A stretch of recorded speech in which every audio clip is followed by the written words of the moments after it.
আসসালামু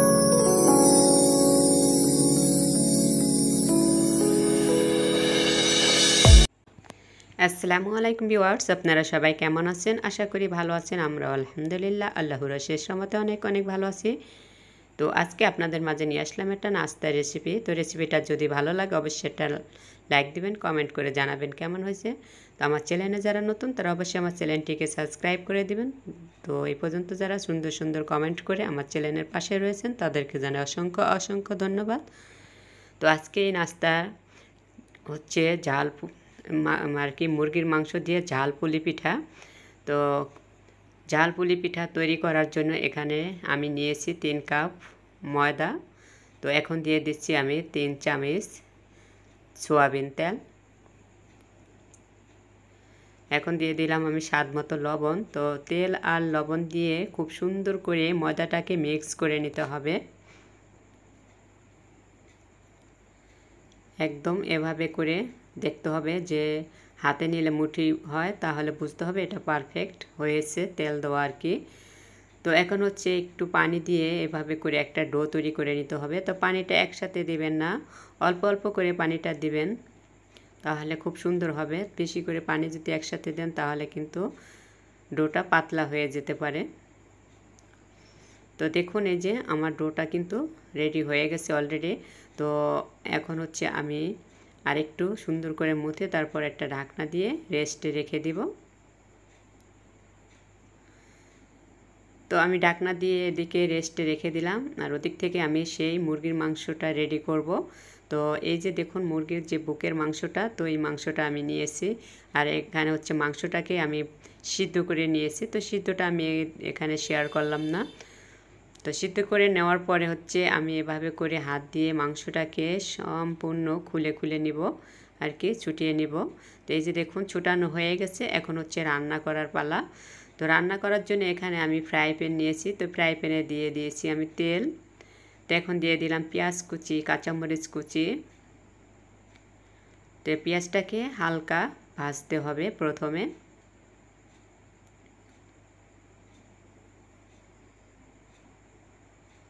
তো দিয়ে দিলাম আমি এখানে গরম মশলা, দিয়ে দিচ্ছি আমি আদা রসুনের পেস্ট, দিয়ে দিলাম আমি হলুদের গুঁড়ো, মরিচের গুঁড়ো, ধনিয়ার গুঁড়ো, জিরার গুঁড়ো, মানে সব গুঁড়ো দিয়ে দেব এখানে মশলা আর কি আইটেমগুলো। এখন একটু পানি দিয়ে মশলাটাকে খুব সুন্দর করে কষিয়ে নিতে হবে। তো স্বাদ মতো লবণটা দিয়ে দিয়েছি।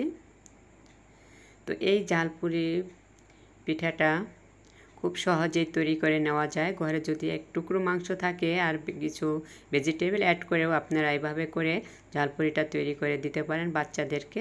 সবাই খেতে পারবে, বুড়ো বয়স্ক আর কি বাচ্চারা সব বয়সের লোকেই খেতে পারে এটা। তো এখানে মশলাটা কষানো হয়ে গেছে। তো মাংসগুলো দিয়ে দিচ্ছি এখানে। মাংসটা দেওয়ার পরে মশলার সাথে খুব সুন্দর করে মিক্স করে নিতে হবে। তো এখানে হচ্ছে আমি অল্প একটু পানি দিয়ে দিব। তো অল্প করে দিব পানি, যা বেশি করে দিব না।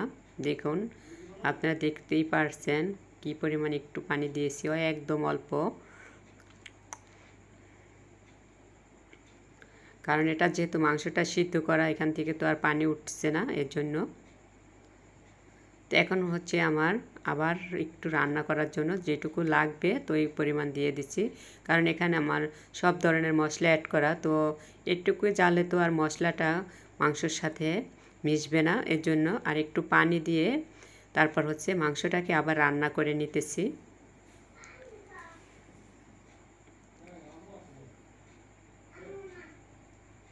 তো এই যে দেখুন মাংসটা রান্না করা হইতেছে। তো এভাবে নেড়ে চেড়ে মাংসটা খুব সুন্দর করে ঝরঝরা করে রান্না করে নিতে হবে।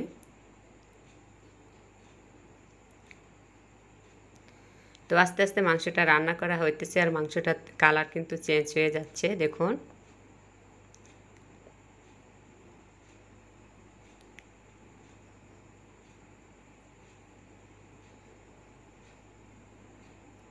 তো হয়ে গেছে আমার মাংস রান্না। তো আমি এখন চুলা থেকে নামিয়ে নিব, জালটা অফ করে দিব। তো এদিকে হচ্ছে সেই রেস্টে রাখা ময়দাটা, এই যে দেখুন অনেক সফট হয়ে গেছে। তো এখন আরেকটু মথে আর কি ডোটা, তারপর হচ্ছে আমি নাস্তাটা তৈরি করে নিব।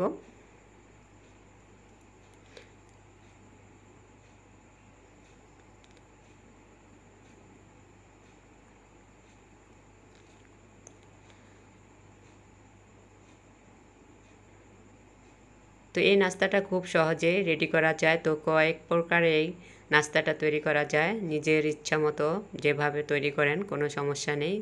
ডিজাইনটা হচ্ছে নিজের মানে মনের মতো করে ডিজাইনটা করে নিতে হবে।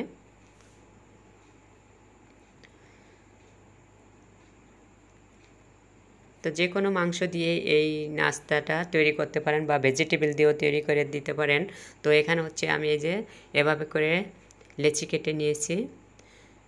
তো প্রথমে হচ্ছে দেখুন আমি এই ইয়াটা বেলে নিব। প্রথমে লেচিটাকে বেলে নিতে হবে।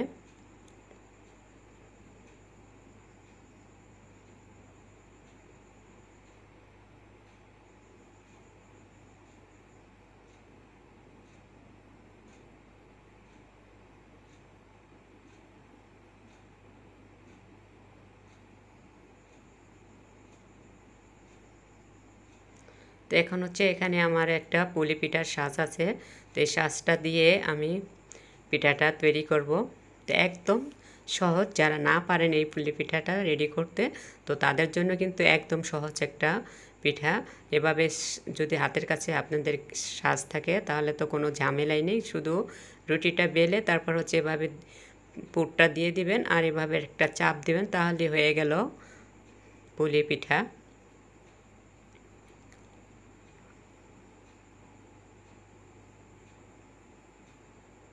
এই যে দেখুন খুব সহজভাবেই তৈরি করা হয়ে গেল, কোনো ঝামেলা নেই। তো আমি সেমভাবে আরেকটা রুটি বেলে নিয়েছি দেখুন। তো এইভাবে করে আবার এটাও রেডি করব। একদম ঝটপট করে বানিয়ে নেওয়া যায়।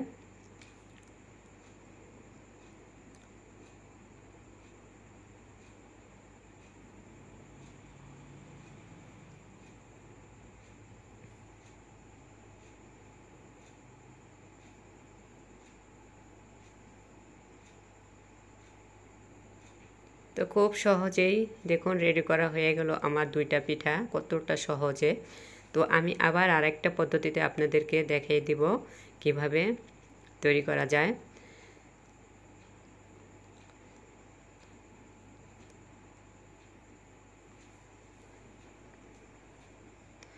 তো এটাও দেখাইতেছি। তো এই ইয়াটা একটু ছোট ছোট করে নিলেও হবে রুটিটাকে।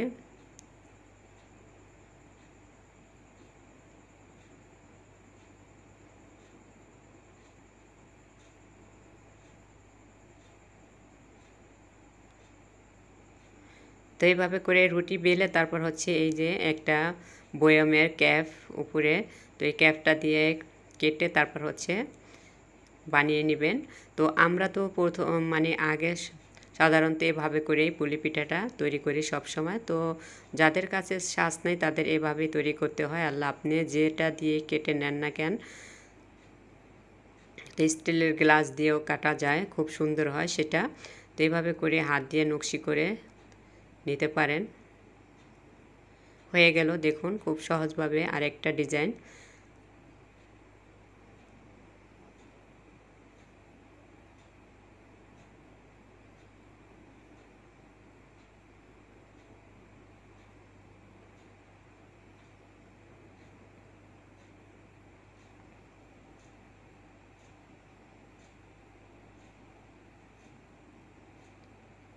তো এখন হচ্ছে এই কাঁটা চামচটা দিয়ে আমি আবার দেখাইতেছি আপনাদেরকে ডিজাইনটা। একদম যারা এই হাত দিয়ে এই ডিজাইনটা না পারেন তাদের জন্য এই যে একদম সহজ একটা ডিজাইন, কাঁটা চামচ দিয়ে, কোনো রকম ঝামেলা নাই। তো দেখুন সবগুলো পিঠা আমার বানানো হয়ে গেছে। তো একবারে মনের মাধুরী মিশিয়ে পিঠাগুলো তৈরি করলাম, যা মনে চাইছে মানে তাই রেডি করেছি, তাই তৈরি করেছি। যে কত পদ, তো আমি কিছু পিঠা এই যে তৈরি করে চলে আসলাম ভাজার জন্য। তো ওদিকে হচ্ছে আমার ছেলে এক এক মানে আইটেম তৈরি করতেছে ওর ইচ্ছা মতো, মানে নেটে দেখে, তো এগুলো দেখে দেখে ও মানে আবার করতেছে, বলতেছে আমি এগুলো তৈরি করে বানাই। তো আমি বললাম তাই বানাও, আমি এগুলো ভাজতে যাই। তো দেখুন এই যে তেলের ভিতরে এভাবে করে পিঠাগুলো আমি দিয়ে দিচ্ছি। তো খুব সুন্দর করে মুখটা চাপ দিয়ে দিতে হবে, তা না হলে কিন্তু তেলে যখন দিবেন তখন মুখটা ছুটে যাবে। তো এই রেসিপিটা শুধু নতুন আপুদের জন্য। তো আমরা সাধারণত সবসময় যারা বাসায় তৈরি করি তারা তো জানি কিভাবে তৈরি করতে হয়।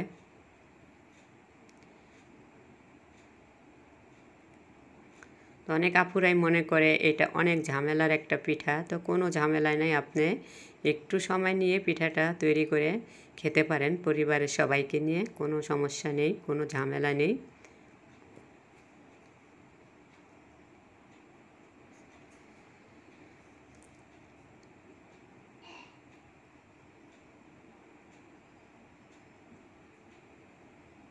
তো হয়ে গেছে আমার এই যে পিঠাটা ভাজা হয়ে গেছে।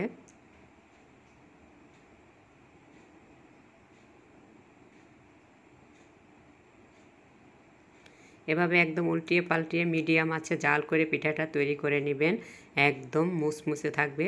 তো একদম হাই হিটে যদি আপনারা পিঠাটা ভাজতে যান তাহলে কিন্তু পিঠাটা নামানোর পরে মানে নরম হয়ে যাবে, মুসমুসে থাকবে না।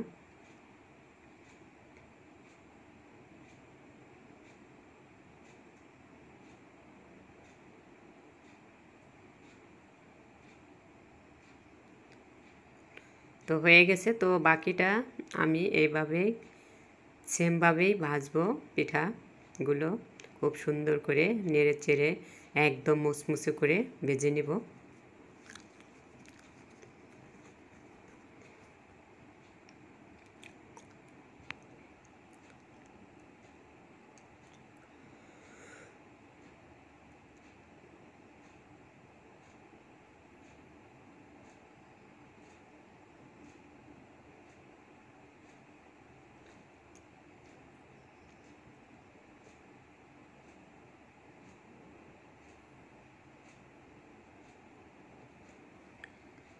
তো সবগুলো পিঠা ভাজা হয়ে গেছে, দেখুন কালারটা কিন্তু মাশাআল্লাহ দিলে খুবই সুন্দর হয়েছে। তো এভাবে করে আপনারাও বাসায় সকাল অথবা বিকেলের নাস্তা হিসেবে বাচ্চাদের বা বাসায় পরিবারের যারা আছেন সবাইকে তৈরি করে দিতে পারেন। তো আমাদের ঘরে কিন্তু মুরগির মাংসটা অ্যাভেলেবেল থাকে সবার ঘরে আর কি, তো ওই মাংস দিয়ে এভাবে করে তৈরি করে দিতে পারেন বাচ্চাদের জন্য খাওয়া, সবার জন্যই খাওয়া অনেকটা ভালো। যেহেতু এটার ভিতরে মাংস দেওয়া, তো আপনারা ইচ্ছা করলে ভেজিটেবলও দিতে পারেন অ্যাড করে, কোনো সমস্যা নেই। তো আজকের রেসিপিটা কেমন হয়েছে অবশ্যই জানাবেন। তো আজকের মতো এখানেই বিদায় নিচ্ছি, আপনারা সবাই ভালো থাকবেন, সুস্থ থাকবেন, আল্লাহ হাফেজ।